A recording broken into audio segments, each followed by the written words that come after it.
Naam. Pertanyaan berikutnya. Assalamualaikum. Waalaikumsalam. 1. Apakah sama keutamaannya di bulan Ramadan jika kita tilawah Al-Quran di waktu siang hari saat sedang berpuasa atau di waktu malam hari dalam kondisi kita berbuka? Insya Allah sama, tidak banyak bedanya, tidak beda keutamaannya baca Al-Quran. Jadi baca Al-Quran siang maupun malam, ya, itu keutamaannya tidak ada bedanya yang kita tahu. 6. Tentang tilawah Al-Quran. Tapi memang di sana ada hadis bahwa Al-Quran itu akan memberi syafaat pada hari kiamat dengan mengatakan, wahai Rabb, saya telah menahannya dari tidur pada malam hari. Artinya dia mengurangi tidur malam hari. Dia menunjukkan Al-Quran baca pada waktu malam. Dan dulu kebiasaan para sahabat membaca Al-Quran pada waktu malam. Itu secara mutlak, ya, secara mutlak. Kemudian siang hari ketika sedang puasa juga disunahkan untuk banyak membaca Al-Quran. Tentu kalau dia mampu, ya, tidak melemahkannya berpuasa. Adapun pada malam hari, dulu kebiasaan para salafun soleh, ya, para pendahulu kita yang soleh, mereka membaca Al-Quran malam hari. Ya, membaca Al-Quran pada malam hari, yaitu pada sholat, dan ini lebih utama. Seutama-utama membaca Al-Quran adalah membaca Al-Quran pada waktu sholat, bukan dengan megang mushaf. Megang mushaf boleh untuk imam, sudah kita sampaikan pada kesempatan yang lalu. Jadi begitu, ya. Yang paling utama baca Al-Quran, yaitu kalau Ramadan pada waktu sholat tarawih. Sholat tarawih. Kemudian juga pada siang, karena disunahkan. Malam hari insya Allah lebih utama juga karena adanya hadis Ibnu Abbas bahwa Jibril mendatangi Nabi Muhammad setiap malam bulan Ramadan untuk mengajarkan Al-Quran. Artinya mudarasatul Quran. Nabi membaca di hadapan Jibril dan Jibril membaca di hadapan Nabi. Jadi insya Allah yang lebih dalilnya itu adalah pada malam hari.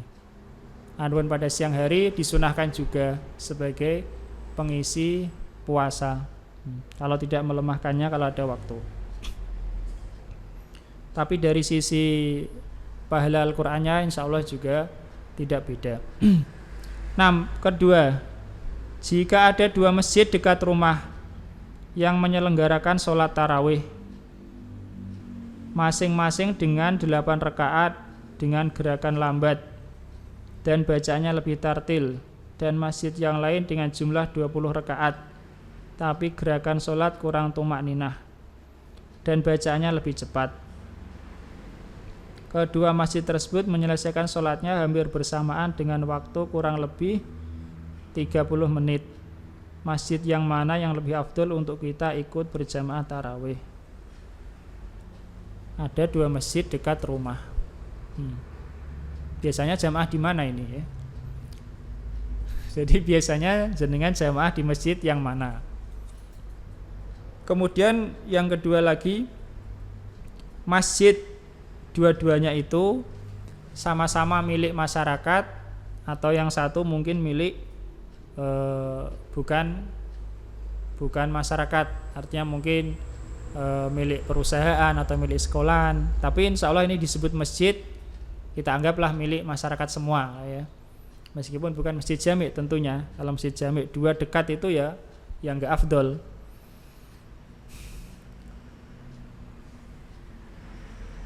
Jadi dirinci, ya.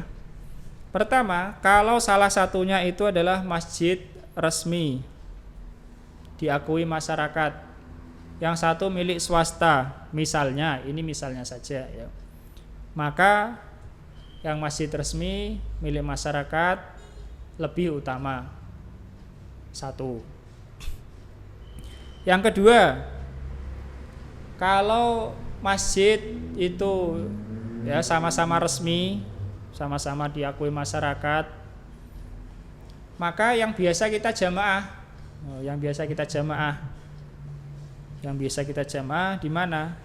Yaitu ya. Kemudian yang ketiga, tentang sholat dengan dua tata cara ini, yang satu 8 rakaat bacaannya lebih tartil, yang satu 20 rakaat gerakan sholat kurang tumakninah. Ini dua-duanya ada kekurangan. Yang 8 rakaat ya kurang karena jumlahnya 8. Kalau kita sholat di sana masih disunahkan lagi menambahi. Kalaupun nggak nambahi, diniatkan tarawih ya sudah tarawih itu, sudah tarawih ya. Tapi yang dipilih oleh kebanyakan ulama adalah 20 rakaat. Yang 20 rakaat juga begitu, ada kekurangannya. Kekurangannya karena gerakannya cepat. Nah, cepatnya ini bagaimana?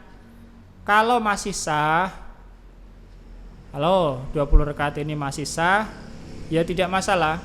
Artinya tidak masalah, sholatnya masih sah, ada tumakninahnya. Ikut sholat di situ, kalau memang biasa kita dekat di situ, tidak mengapa. Tapi kalau sudah nggak sah, ya sudah, sama saja tidak sholat. Ya, kalau sudah tidak sah. Tidak sah itu bagaimana? Ya tidak tumakninah. Yang wajib tidak sempat dikerjakan. Tumakninah itu apa? Tumakninah itu tenang meskipun sebentar. Kalau ruku tenang meskipun sebentar, atau menurut sebagian ulama bisa membaca Subhana Rabbiyal Adzim meskipun sekali, maka itu sudah dianggap tumakninah.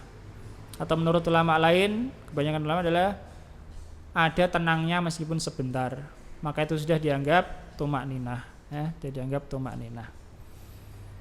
Kalau Al-Fatihah bagaimana? Misalnya habis Al-Fatihah imamnya baca surah 3 ayat atau 4 ayat, cepat. Lah kita mau baca Al-Fatihah yang enggak sempat. Bagaimana caranya? Baca saja ketika imam baca Al-Fatihah. Ketika imam baca Al-Fatihah belum selesai, kita mulai baca Al-Fatihah biar bisa baca Al-Fatihah. Ya. Tidak mengapa. Karena Al-Fatihah termasuk wajib menurut mazhab Syafi'i bagi makmum. Ya, bagi semua menurut mazhab Syafi'i. Imam makmum sholat sendiri. Ya. Nah, itu kalau dua-duanya sholatnya masih sah, maka mana yang utama? Kita ulangi, yang utama pertama, masjid yang resmi diakui masyarakat. Kalau sama-sama resmi, masjid yang biasa kita jamaah. Ya, itu kalau sama-sama masih sah, yang biasa kita jamaah. Wallahu ta'ala alam.